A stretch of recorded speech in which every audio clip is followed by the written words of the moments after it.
علی بھائی ایک بھائی کا سوال ہے، علی بھائی اکثر اوقات صحیح بخاری کی حدیث نمبر 695 کا حوالہ دیتے ہیں، مہربانی فرما کر اس امت کی اصلاح کی خاطر وہ حدیث اول تا آخر مکمل بیان فرما دیں، پلیز اس حدیث کو ایکسپلین بھی کر دیں۔ ہائے ہائے ہائے، دردناک حدیث ہے جی۔ صحیح بخاری میں انٹرنیشنل نمبر کے مطابق 695 نمبر حدیث ہے۔ سیدنا عثمان بن عفان رضی اللہ تعالیٰ عنہ علیہ السلام کو باغیوں نے محصور کر دیا اپنے گھر تک اور مسجد پہ قبضہ کر لیا انہوں نے۔ مسجد میں نمازیں وہی پڑھاتے تھے۔ صحابہ کرام علیہم رضوان حاضر خدمت ہوئے اور کہا کہ ہمارے امام تو آپ ہیں۔ امام سے مراد حکمران، لیڈر، حاکم وقت، اور مسجد پہ فتنے کے امام کا قبضہ ہے، کیا ہم نماز ان کے پیچھے پڑھیں جنہوں نے مسجد پہ قبضہ کر لیا اور آپ کو بھی مسجد جانے سے روک دیا؟ ہمیں خطرہ ہے کہ اگر ہم نے ان کے پیچھے نماز پڑھی تو ہم گناہ گار نہ ہو جائیں، کیونکہ امام وقت کو چھوڑ کے جا رہے ہیں، اور امام وقت بھی آپ لوگوں کا بنایا ہوا امام وقت یا مفتی اعظم نہیں۔ علیکم بسنتی و سنت الخلفاء الراشدین المہدیین، تم پر میری سنت اور میرے خلفائے راشدین کی سنت لازمی ہے۔ جامعہ ترمذی اور سنن ابی داؤد اور سنن ابن ماجہ میں یہ حدیث موجود ہے، اور ترمذی اور ابو داؤد میں واضح موجود ہے۔ نبی علیہ السلام نے فرمایا کہ میرے بعد خلافت 30 سال تک رہے گی۔ پھر حضرت سفینہ کہتے ہیں رضی اللہ تعالیٰ عنہ علیہ السلام، ترمذی ابو داؤد کے الفاظ ہیں، اپنے شاگرد سے کہتے ہیں، یہ سفینہ مولا رسول اللہ ہیں، نبی علیہ السلام کے آزاد کردہ غلام، بیٹا گن، ابو بکر کے 2 سال، عمر کے 10 سال، عثمان کے 12 سال اور علی کے 6 سال، یہ کل ملا کر 30 سال مکمل ہوئے۔ تو شاگرد کہتا ہے کہ یہ آل امیہ کے لوگ کہتے ہیں، بنو زرقا، نیلی آنکھوں والے، بلیاں آنکھیں والے، کہ مولا علی علیہ السلام تو خلیفہ ہی نہیں ہے اور خلافت ان میں ہے۔ تو سیدنا سفینہ کو اتنا غصہ ہے، انہوں نے کہا یہ ان کی پیٹھ سے جھوٹ نکلا ہے جہاں سے ہوا خارج کرتے ہیں۔ سچ تو یہ ہے کہ ان کی حکومت روئے ارض کی شریر ترین بادشاہت ہے۔ سر اس کا ایک طریق ہمیں المصنف ابن ابی شیبہ میں ملا ہے اسی سند کے اوپر، اور انشاءاللہ اگلے 5B میں ہم ڈال رہے ہیں۔ یہی الفاظ ہیں۔ اس کے بعد حضرت سفینہ کہتے ہیں یہ شریر ترین بادشاہت ہے، اور ان بادشاہوں میں سے پہلا بادشاہ معاویہ ابن ابی سفیان ہے۔ شریر ترین لفظ بول کے کہا کہ پہلا یہ ہے۔ ہم تو چلیں رضی اللہ عنہ ہی کہتے ہیں، وہ ان کے کلاس فیلو تھے تو وہ تو کہہ سکتے ہیں۔ یہ کس نے کہا؟ حضرت سفینہ نے۔ اور جو سنن مسند ابی داؤد الطیالسی ہے اس میں الفاظ ہیں کہ وہ شاگرد پوچھتا ہے کہ اگر خلافت 30 سال ہے تو یہ معاویہ کون ہے؟ تو ان کا وہ بادشاہ ہے، خلیفہ نہیں ہے۔ تو خلافت راشدہ ابو بکر، عمر، عثمان و علی، اور سیدنا حسن ابن علی کے 6 مہینے بھی مولا علی والے میں ہی شمار ہوتے ہیں۔ تو یہ ٹوٹل خلافت راشدہ ہے۔ اسی حدیث میں آتا ہے علیکم بسنتی و سنت الخلفاء الراشدین المہدیین، تم پر میری سنت اور میرے خلفاء راشدین کی سنت لازم ہے۔ اس میں الفاظ ہیں دین میں نئی نئی بدعتوں سے بچنا، اور میری اور میرے خلفاء راشدین کی سنت کو داڑھوں سے مضبوطی سے پکڑ لینا۔ ہر بدعت گمراہی ہے اور گمراہی دوزخ میں لے جانے والی ہے۔ خلیفہ راشد کے خلاف کھڑے ہونا ہی اصل بدعت ہے، لہٰذا ہم سیدنا عثمان کے مخالفین کو بھی بدعت پر سمجھتے ہیں اور مولا علی کے مخالفین کو بھی بدعت پہ سمجھتے ہیں۔ ہم 2 نمبری نہیں کرتے۔ کچھ لوگ صرف حضرت عثمان کے مخالفین کو باغی باغی کہتے ہیں، جب ہم ان کو بتاتے ہیں اس میں تو صحابہ بدر بھی شامل تھے، پھر آئمہ شیعہ شروع کر دیتے ہیں، صبائی پارٹی کہنا شروع کر دیتے ہیں۔ اور کچھ لوگ صرف حضرت علی کے مخالفین کو باغی شمار کرتے ہیں۔ ہم تو دونوں کو باغی اور بدعتی سمجھتے ہیں، باقی فیصلہ آخرت میں اللہ نے ان کے لیے کرنا ہے۔ تو سیدنا عثمان کا آپ ظرف دیکھیں، ان کا صبر دیکھیں، ہائے ہائے ہائے، صابر ترین شخصیات میں سے ہیں۔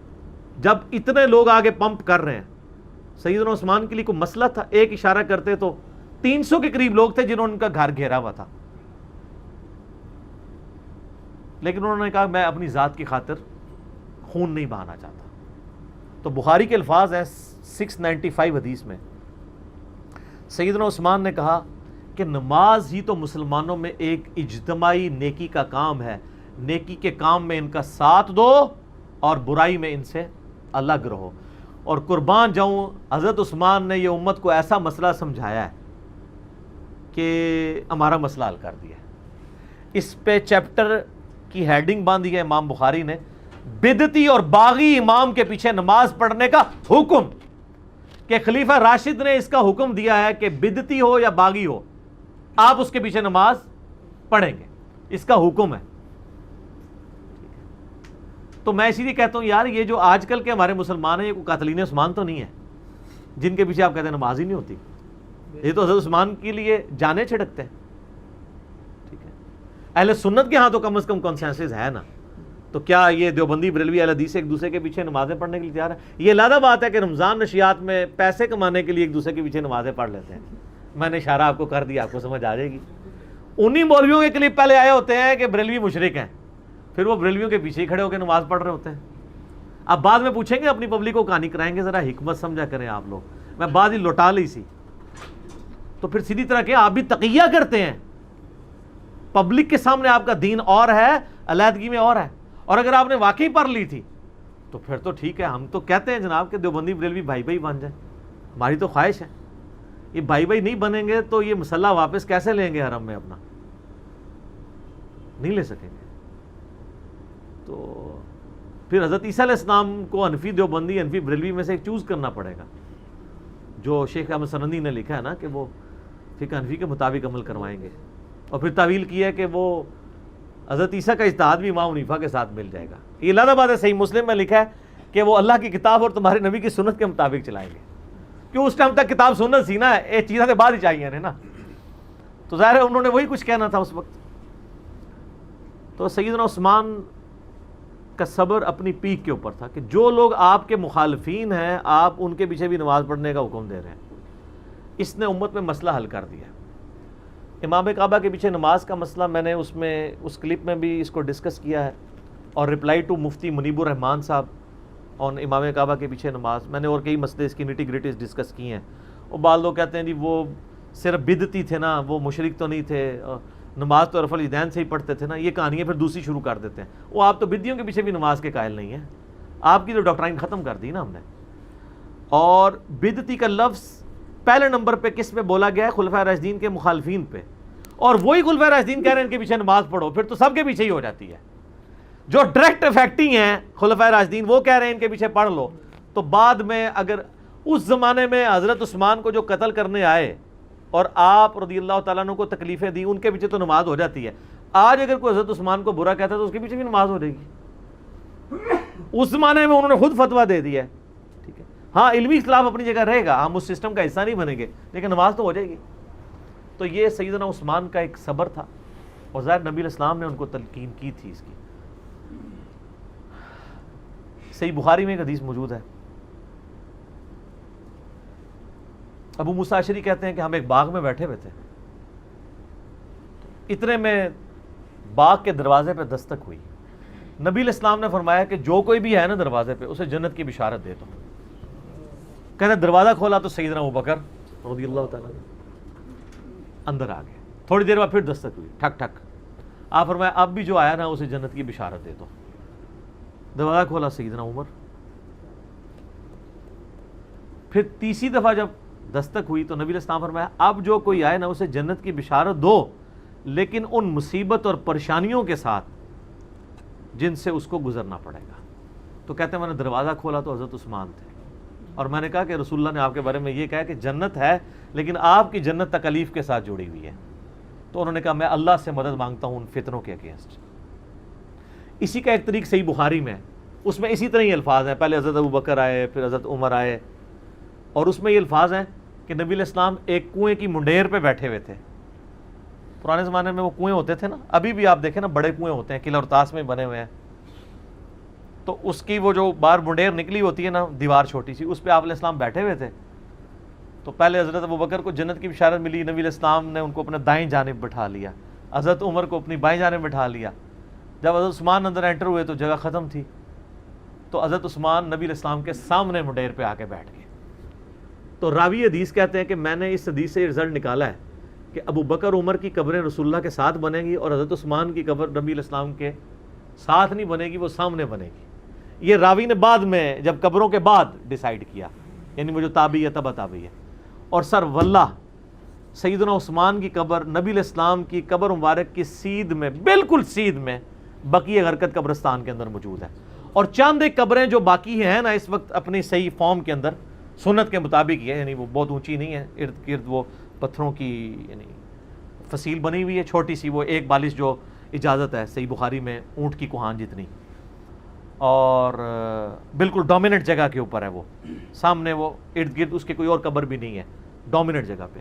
پہلے تو خیر سلطنت عثمانیہ کے دور میں مزار بھی اس پہ بہت بڑا بنا تھا، آپ کو پرانی تصاویر مل جائیں گی 1886 کی، وہ تو پھر سعودی حکومت نے توڑوائے، ظاہر ہے وہ خلاف سنت مزار بنے ہوئے تھے. تو وہ یعنی سیدنا عثمان کی قبر بالکل صحیح سند سے چلتی آ رہی ہے. اور یہ چونکہ حدیثیں میں نے پڑھی ہوئی تھی نا، میں نے کافی دفعہ سیدنا عثمان رضی اللہ تعالیٰ عنہ کی قبر مبارک پہ اشک بار آنکھوں کے ساتھ حاضری دی ہوئی ہے الحمدللہ. تو سیدنا عثمان کی قبر پہ میں یاد ہے، میں اشراق کے بعد ایک بار گیا نا تو مجھے اچانک یہ حدیث یاد آئی نا، تو میں نے یعنی وہ قبر کے پاس کھڑے ہو کے روضہ شریف کی طرف دیکھا نا تو بالکل ایگزیکٹ سیدھ میں وہ قبر ہے. اللہ تعالیٰ نے ان کو صبر دیا، اور حالانکہ آپ دیکھیں کہ شروع میں اسلام قبول کرنے والے پہلے 10 مسلمانوں میں سے ہیں سیدنا عثمان. حضرت ابوبکر صدیق کے یہ بڑے بیسٹ فرینڈ تھے، ان کی دعوت سے اسلام قبول کیا. عشرہ مبشرہ 10 جنتی صحابہ میں سے 5 ایسے ہیں جو حضرت ابوبکر صدیق کی دعوت سے مسلمان ہوئے ہیں، ان میں سے ایک حضرت عثمان ہے. یہ پہلے 10 مسلمانوں میں سے ہیں. پھر آپ کے لیے فضیلت یہ کہ نبی علیہ السلام کی 2 بیٹیاں آپ کے عقد میں، ذوالنورین کا لقب اسی لیے ملا، 2 نوروں والا، نبی علیہ السلام کی آنکھوں کا نور. اس سے وہ دوسرے وہ نور والے مسئلے نکالنے شروع کر دیتے ہیں. یہ نور جو ہے نا وہ محاورتاً لفظ استعمال ہوا ہے، فزیکل نور نہیں ہے. ویسے تو ہم نبی علیہ السلام کو نور مانتے ہیں، نور ہدایت ہے، میرا اس پہ بھی کلپ ہے.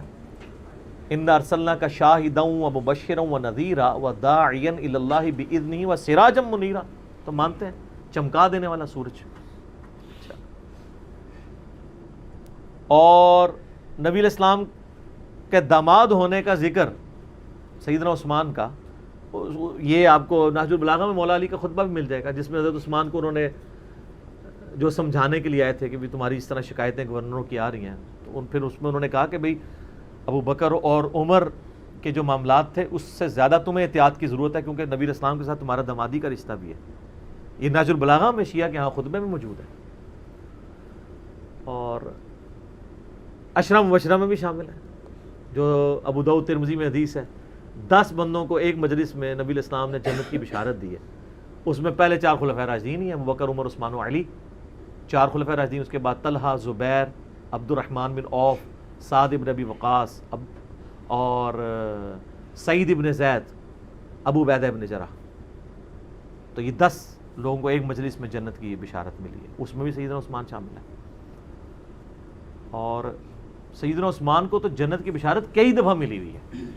جامعہ ترمذی میں مسند احمد میں حدیث موجود ہے، جب باغیوں نے ان کو گھیر لیا، محصور کر دیا. آج میں اس ٹاپک کی طرف نہیں چل رہا، وہ ایک علیحدہ سے ایک سٹوری ہے، ادھر پھر کئی اور چیزیں بھی آئیں گی، تو میں وہ مزہ کرکرا نہیں کرنا چاہتا. سیدنا عثمان رضی اللہ تعالیٰ عنہ کو مسجد میں جانے سے روک دیا، میٹھا پانی آپ کے گھر پہنچنے سے روک دیا گیا. تو آپ گھر کی چھت پہ کھڑے ہوئے اور انہوں نے خطاب کیا جو لوگ وہاں پہ ان کو گھیرے ہوئے تھے. ترمذی میں پورا ڈیٹیل خطبہ موجود ہے. مشکات میں آلموسٹ آپ کو ساری حدیثیں حضرت عثمان کے چیپٹر میں آپ کو 30 جلد میں مل جائیں گی. تو ان کا لوگوں، میں تمہیں اللہ کی قسم دیتا ہوں اور اسلام کا واسطہ دے کے پوچھتا ہوں، کیا تمہیں یاد نہیں ہے کہ نبی علیہ السلام جب مدینہ شریف ہجرت کر کے آئے تھے تو مسلمانوں کے لیے میٹھے پانی کا کنواں نہیں تھا، اور نبی علیہ السلام نے کہا تھا کہ کون ہے کہ جو کنواں لے کر وقف کرے اور جنت میں سے بہتر کنواں لے لے. تو میں نے اپنے حلال مال سے وہ کنواں خرید کے وقف کیا تھا. تو سب نے کہا کہ ہم گواہی دیتے ہیں کہ آپ کے لیے بشارت تھی. کون گواہی دے رہے ہیں؟ جو مخالفین ہیں، پروٹیسٹ کرنے آئے ہیں. اس سے بات پتہ چلی کہ وہ لوگ تھے جن کو یہ باتیں پتہ تھی، صحابہ ہی تھے، بیچ میں اور لوگ بھی مکس تھے لیکن صحابہ بھی تھے، بدری صحابہ بھی تھے. ان میں اختلاف رائے تھا، وہ علیحدہ سے ایک ٹاپک ہے. یوٹیوب پہ میرا کلپ ہے شہادت عثمان کے اصلی اسباب کیا تھے. عبداللہ ابن سبا والا تو معاملہ ہی ذرا ڈفرنٹ کہانی بنا کے اس میں ڈال دی، وہ الگ چیز تھی. پھر سیدنا عثمان نے کہا کہ تمہیں یہ یاد نہیں ہے کہ مسجد نبوی کی توسیع کی باری آئی تو نبی علیہ السلام نے فرمایا کون ہے جو مسجد نبوی کے لیے زمین لے کے وقف کرے توسیع کے لیے کہ جنت میں اس سے بہتر اسے اللہ تعالیٰ قطع عطا فرمائے، تو میں نے اپنے مال میں سے وقف کیا تھا اور مجھے جنت کی بشارت ملی۔ ان کا جی بالکل ایسا ہی تھا۔ پھر ان کا جو جیش العسرہ تھا، تنگی والا جہاد، یعنی تبوک، جہاں پہ جہاد فرض ہو گیا تھا ہر مسلمان پہ کیونکہ رومن امپائر سے ٹکرانا تھا، تو نبی علیہ السلام نے جب چندے کی اپیل کی تھی تو میں نے 1000 دینار نبی علیہ السلام کی جھولی میں ڈرا کے ڈالے تھے، اور نبی علیہ السلام اپنے مبارک ہاتھوں سے یوں ان کو الٹ پلٹ کرتے تھے اور کہتے تھے عثمان جنتی آج کے بعد جو مرضی کرے۔ تو انہوں نے کہا کہ ہم گواہی دیتے ہیں۔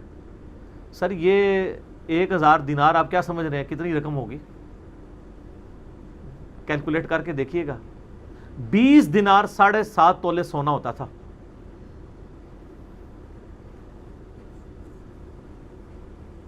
تو 7.5 تولے کو 50 سے ضرب دیں، 450 کے قریب، بلکہ اس سے بھی زیادہ۔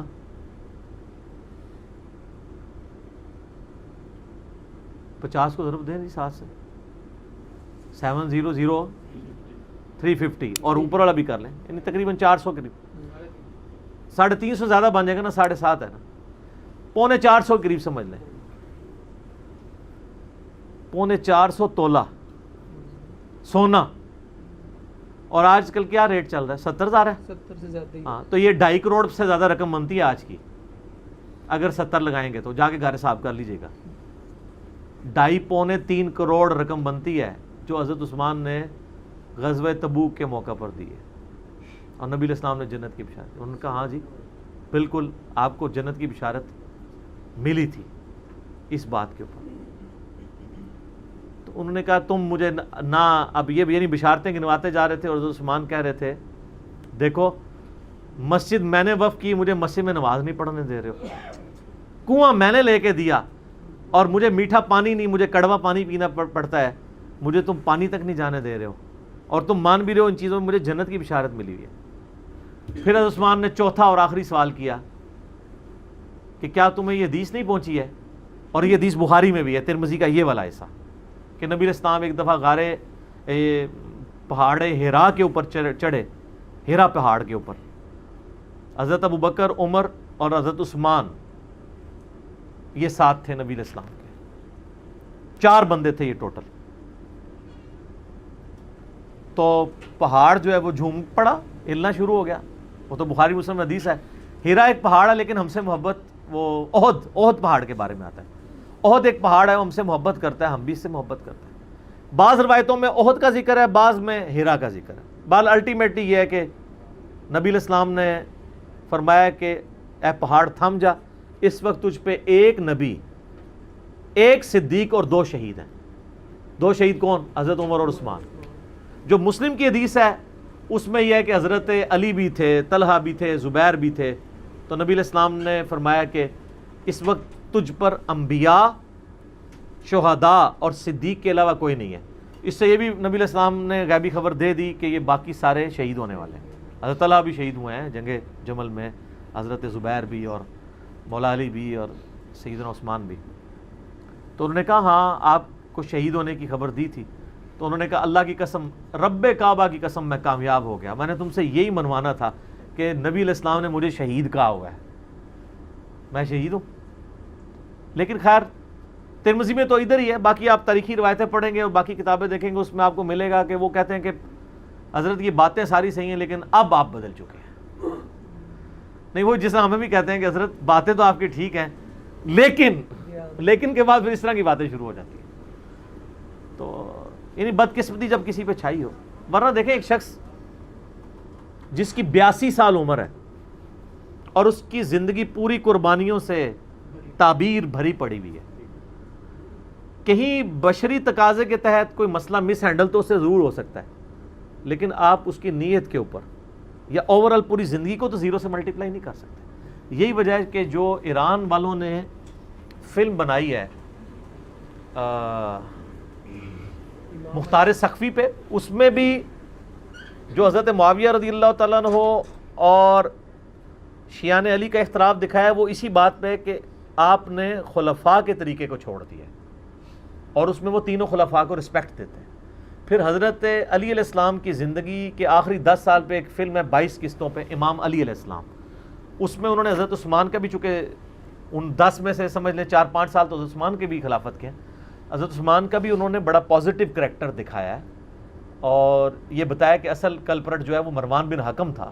حضرت علی حضرت عثمان کو سمجھاتے تھے تو پھر وہ اپنے فیصلوں کو بھی ریورٹ کرتے تھے, یعنی ان کی نیت میں تھی. لیکن ظاہر ہے کہ وہ ایک حضرت عمر والی مینیجریل سکل نہیں تھی. 72 ایئرس کی عمر میں چونکہ خلیفہ بنائے گئے تھے, ایک ایجڈ تھے, تو بہرحال 82-83 ایئرس ایج ہے اور ایک شخص نے پوری زندگی یعنی اسلام قبول کیا تو ان کا چچا ان کو مارا کرتا تھا, ٹھیک ہے, اتنی تکلیفیں کاٹی ہیں, سابقون الاولون میں سے ہیں, تو آخری وقت میں آ کے کیوں انہوں نے ایسا کرنا تھا کہ وہ نفس کے ہاتھوں مغلوب ہو جاتے ہیں, جن کی پوری زندگی اسلام کی خدمات پہ تھی اور نبی علیہ السلام نے کئی مواقع پہ انہیں جنت کی بشارت بھی دی ہوئی. بال انہوں نے اپنے سیلف ڈیفenس میں کچھ بھی نہیں کیا, ورنہ 300 بندے کو ہٹانا کوئی مسئلہ نہیں تھا, لیکن وہ چاہتے تھے مدینہ الرسول میں میری وجہ سے خون نہ بہے. تو خلافت و ملوکیت میں مولانا مودودی نے یہی بات لکھی ہے کہ خلافت و ملوکیت کا فرق یہی ہے کہ حضرت عثمان چونکہ خلیفہ راشد تھے انہوں نے اپنے خلاف پروٹیسٹ کی اجازت دی ہے, کسی سے زبردستی تلوار کے زور پہ مسئلہ نہیں کیا. اور دوسری طرف امیر شام کے بارے میں کہ وہ تلوار کی نوک پہ انہوں نے اپنے بیٹے کے حق میں لوگوں کی بیعت کروائی. حضرت علی کی تو تلوار اٹھانا مجبوراً تھی نا, کیونکہ وہ حضرت علی کی ریٹ آف دی گورنمنٹ کو تلوار لے کے انہوں نے جتھا بنا کے چیلنج کیا تھا, وہ تو معاملہ ایک ڈیفرنٹ تھا, اور اس کے پریڈکشنز بھی تھی, نبی علیہ السلام حضرت علی کے ساتھ کھڑے تھے. تو سیدنا عثمان رضی اللہ تعالیٰ نے اپنے لیے خون نہیں بہایا, قربانی دی. ترمذی میں حدیث موجود ہے, حضرت عثمان کہتے ہیں کہ مجھ سے نبی علیہ السلام نے ایک عہد لیا تھا, میں اس عہد میں قائم ہوں کہ میں نے صبر کرنا ہے. اور ترمذی میں یہ ہے کہ نبی علیہ السلام فرمایا عثمان اللہ تعالیٰ تجھے ایک قمیض پہنائے گا, کچھ لوگ اتارنے کی کوشش کریں گے, تم نے قمیض نہیں اتارنی یہاں تک کہ مجھے آ کے ملنا, یعنی مر کے میرے پاس پہنچ آؤ گے. تو یعنی وہ صبر بھی کرتے رہے, خلافت سے الگ بھی نہیں ہوئے لیکن صبر بھی کیا.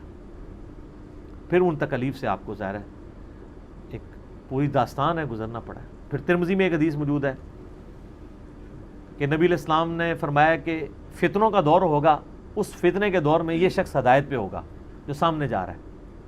تو وہ صحابی کہتے ہیں کہ وہ جو شخص جا رہا تھا اس نے اپنے سر پہ چادر اوڑھی ہوئی تھی, تو مجھے وہ نظر نہیں آیا کون ہے, تو میں آگے جا کے چادر ہٹا کے دیکھا تو حضرت عثمان تھے. تو پھر میں نے حضرت عثمان کا چہرہ نبی علیہ السلام کی طرف کر کے کہا یا رسول اللہ اسی شخص کے بارے میں آپ کہہ رہے ہیں. انہوں نے پورا وہم کڈیا کہ حضور نو پلیکھا لگ گیا ہوئے, تو انہوں نے ان کا چہرہ بھی نبی علیہ السلام کی طرف کر کے کہا, آپ فرمایا ہاں. تو اسی وجہ سے ہم ان کو خلیفہ راشد مانتے ہیں اور ان کی بے احترامی کسی طریقے سے بھی ایکسیپٹیبل نہیں ہے. جو کچھ اسلام کے لیے ان کی خدمات ہیں اور جس لیول پہ انہوں نے یعنی کوئی موقع نہیں جانے دیا قربانی کا.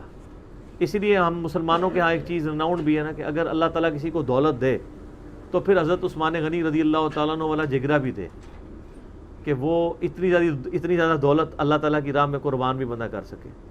کہنا تو آسان ہے لیکن بڑا مشکل کام ہے, بہت مشکل کام ہے. تو یہ سیدنا عثمان کا ایک ویژن تھا جی.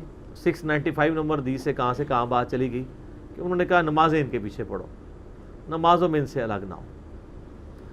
بلکہ سنن الکبریٰ البیہقی میں عبداللہ بن عمر کے بارے میں آیا کہ وہ خوارج اور خوشبیہ کے پیچھے بھی نماز پڑھ لیا کرتے تھے. خوشبیہ کہتے ہیں مختار سقفی کے فالورز کو, اور کہتے تھے کہ جب تک ان کی مساجد سے حی علی الصلاۃ حی علی الفلاح کی آواز آئے گی ہم ان کے پیچھے نمازیں بھی پڑھیں گے اور ان کی یعنی اذانوں کا جواب بھی دیں گے, ان کے سلام کا جواب بھی دیں گے, لیکن جب یہ ہمیں کہیں گے کہ ہم اپنے مسلمان بھائیوں کو قتل کریں پھر ہم ان سے الگ ہو جائیں گے. تو اس سے یہ بات پتہ چلی کہ خلفائے راشدین کا یہ ایٹیچیوڈ تھا کہ مسلمانوں کی تکفیر نہیں کرنی, جس طرح آج کل ہر فرقہ دوسرے کی تکفیر کر کے اسے اسلام سے باہر نکال رہا ہوتا ہے. کوئی مشرک کہہ کے, کوئی بدعتی کہہ کے, کوئی گستاخ رسول کہہ کے, کوئی گستاخ صحابہ کہہ کے, کوئی گستاخ اہل بیت کہہ کے, یہ گالیاں رکھی ہوئی انہوں نے ادبی قسم کی لوگوں کو نکالنے کے لیے, اور نکالنے کے لیے صرف داخل کرنے کے لیے کچھ بھی نہیں کرتے. یہ ساری ایفرٹ نکالنے کے لیے. صحابہ کرام کی ساری ایفرٹ ہوتی تھی کہ کہ لوگوں کو داخل کیا جائے دین میں، ان کی پوری ایفرٹ ہوتی ہے نکالنے کے اوپر۔ مولا علی کی خلافت سٹیک پہ خوارج نے لگائی ہے، اور آپ المصنف ابن ابی شیبہ کھول کے دیکھ لیں، مولا علی کے شیعہ پوچھ رہے ہیں کہ بتائیے کہ خوارج کافر ہے، انہوں نے کہا کافر نہیں ہے، یہ کفری سے بھاگ کے تو مجھ سے الگ ہوئے، انہوں نے سمجھا کہ میں کفر میں پڑ گیا ہوں اس لیے انہوں نے مجھے چھوڑا۔ تو پوچھا مشرک ہے، انہوں نے کہا مشرک کہاں سے ہیں، یہ شرک سے ہی تو بھاگے ہیں۔ پوچھا منافق ہے، انہوں نے کہا منافق ہوتے تو نمازیں ان کی چھوٹی ہوتے، قرآن تو کہتا ہے منافق بڑی چھوٹی نماز پڑھتا ہے، ان کی تو نمازیں بڑی لمبی ہیں۔ تو ان کا اگر کافر مشرک اور منافق بھی نہیں تو یہ کیا ہے؟ تو انہوں نے کہا یہ ایک ایسی قوم ہے جنہوں نے ہمارے خلاف بغاوت کی ہے، یعنی ان کو ٹریٹ کیا ایسے مسلمان، کیونکہ اسلام میں تو 3 ہی کیٹیگریز ہیں نا، یا بندہ کافر ہوگا، یا منافق ہوگا، یا مسلمان ہوگا، چوتھی تو کوئی کیٹیگری نہیں۔ حالانکہ خوارج کے بارے میں کتنی سخت احادیث ہیں، مسند احمد میں ہے دوزخ کے کتے ہیں، بخاری مسلم میں حدیث ہے کہ اسلام سے نکل جائیں گے جیسے تیر اپنے شکار سے نکل جاتا ہے۔ لیکن ان تمام احادیث کی مولا علی نے یہ تعویل کی کہ وہ مین سٹریم سے الگ ہوئے ہیں، جب تک وہ ہمارے نبی پہ ایمان لاتے ہیں، قرآن کو مانتے ہیں، ہمارے قبلے کی طرف منہ کر کے نماز پڑھتے ہیں، پولیٹیکلی یہ چند ایک جزیات میں اختلاف کی وجہ سے وہ اسلام سے باہر نہیں نکل جائیں گے۔ یعنی صحابہ کو منہ پہ جن لوگوں نے گالیاں نکالی ہیں نا، صحابہ نے ان کو اسلام سے باہر نہیں نکالا، اور صحابہ کے نام کے اوپر جو اس امت کے اندر ایک قتل و غارت کا بازار لوگوں نے گرم کیا ہے، وہ 1400 سال بعد ان باتوں کے اوپر مسلمانوں کو قتل کر رہے ہوتے ہیں۔ یہ آپ ڈیفرنس دیکھ لیں، علمی دلائل سامنے رکھیں، ہم بھی سامنے رکھتے ہیں نا۔ اور آپ دیکھیں میرا پچھلے دنوں ایک کلپ اپلوڈ ہوا ہے، مجھے بریلویوں سے پیار ہے، اس کے نیچے ذرا آپ پوری دنیا کے بریلویوں کے کومنٹس پڑھیں، شیعہ کے کومنٹس پڑھیں، کہ وہ کہتے ہیں ہم تک بات پہنچی ہے تو ہم نے قبول کی ہے، کئی چیزیں چھوڑ دی ہیں۔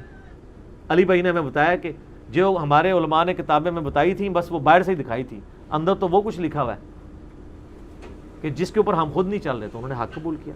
تو ہمارا کام بھی ہے اگر کسی کو کوئی اختلاف ہے، کوئی ایسا ایشو ہے، وہ اس کو یعنی پبلکلی ہائی لائٹ کرتے ہیں، شان کے طور پہ بیان کریں، شان آپ صحابہ کرام کی، اہل بیت کی بیان کریں، لوگ ضرور ایکسیپٹ کریں گے۔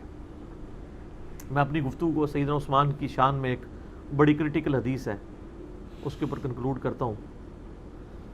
صحیح بخاری و مسلم دونوں موجود ہیں۔ اما عائشہ کہتی ہیں کہ نبی علیہ السلام گھر میں بیٹھے ہوئے تھے، تو نبی علیہ السلام کیجول حالت میں تھے، یعنی آپ کے کپڑے جو تھے وہ کیجول تھے، ایک چادر تھی جس سے آپ نے اپنے جسم کو لپیٹا ہوا تھا، جس سے ریلیکس ہو کے گھر میں بندہ ایسے بیٹھا ہوتا ہے۔ تو اتنے میں حضرت ابوبکر نے اجازت مانگی اندر آنے کی، تو آپ نے اجازت دے دی، پھر وہ چلے گئے، پھر حضرت عمر آئے، اجازت مانگی، وہ چلے گئے، تھوڑی دیر بعد حضرت عثمان آئے، تو نبی علیہ السلام نے اٹھ کے بیٹھ کے اپنے کپڑوں کو سیدھا کیا، اور یعنی وہ پنڈلی وغیرہ جو یعنی آپ ریلیکس کی بجائے تھوڑے اٹینٹیو موڈ میں آ گئے۔ تو سیدہ عائشہ یہ آبزرو کر رہی تھی، پھر حضرت عثمان آئے، اپنا مسئلہ بیان کیا، چلے گئے۔ تو اما عائشہ نے کہا یا رسول اللہ حضرت ابوبکر عمر کے لیے تو آپ نے ایسا نہیں کیا۔ آپ نے فرمایا کہ عثمان جو ہے نا وہ بڑا حیا والا ہے، مجھے پتہ ہے کہ اگر وہ مجھے اس طرح ریلیکس حالت میں دیکھتا تو بات اس سے بات بھی نہیں ہونی تھی، اس نے واپس چلے جانا تھا، اور میں اس سے حیا کیوں نہ کروں جس سے فرشتے بھی حیا کرتے ہیں۔